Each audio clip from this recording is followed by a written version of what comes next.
বহিষ্কৃত নেতারা কাউন্সিল করে জাতীয় পার্টি থেকে বাদ দিয়েছেন এরশাদের ভাই জিএম কাদেরকে। শনিবার কাউন্সিলের মাধ্যমে দলটির এই অংশের চেয়ারম্যান নির্বাচিত হয়েছেন ব্যারিস্টার আনিসুল ইসলাম মাহমুদ এবং মহাসচিব রুহুল আমিন হাওলাদার।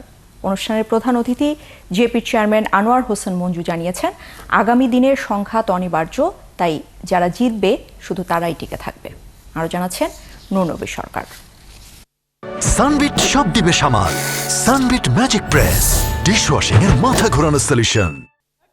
আমরা ভালোবাসা নিয়ে জিএম কাদের সম্প্রতি জাতীয় পার্টি থেকে বেশ কয়েকজন সিনিয়র নেতাকে বহিষ্কার করেন। সেই নেতারা এবার কাউন্সিল করে জিএম কাদেরকে বাদ দিলেন।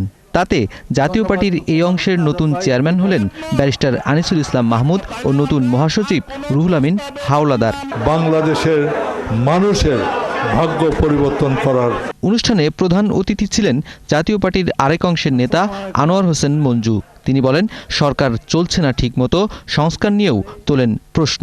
সবাই নাকি আমার স্বৈরাচার হয়ে গেছে, বলা তো গণতন্ত্র শেখছে তার কাছ থেকে, তো আমি গণতন্ত্র শিখাইছি বেটা, তোর বাবা এসে কোথায় আমেরিকায় ছিল, কোথায় লন্ডনে ছিল, কোথায় জাপানে ছিল, তাদেরকে আইনা বই লেখাইতেছে, সংস্কার করতেছে।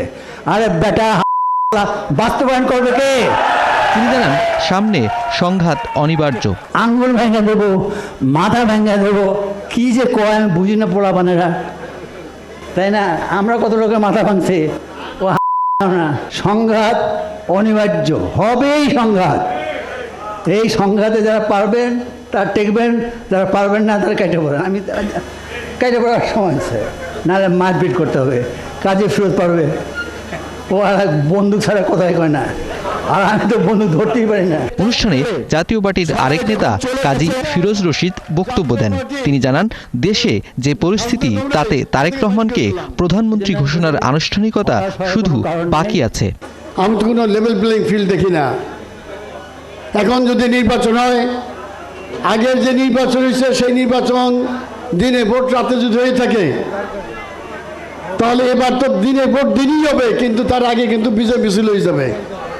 ওই সেন্টারের কাছে কেউ আসতে পারবে না, ওই কজন ছাড়া বিএনপির। জাতীয় পার্টির নেতারা জানান, যাকে তাকে বহিষ্কার করার চেয়ারম্যানের ক্ষমতা বাতিল করা হলো কাউন্সিল থেকে। আর হাসিনার অধীনে নির্বাচনে অংশ নিয়ে তারা কোনো ভুল করেননি বলেও ফের দাবি করেন। আমরা জনগণের কাছে যেতে পারবো, আমরা কোনো অন্যায় করিনি। নূরনবী সরকার, ৭১, ঢাকা।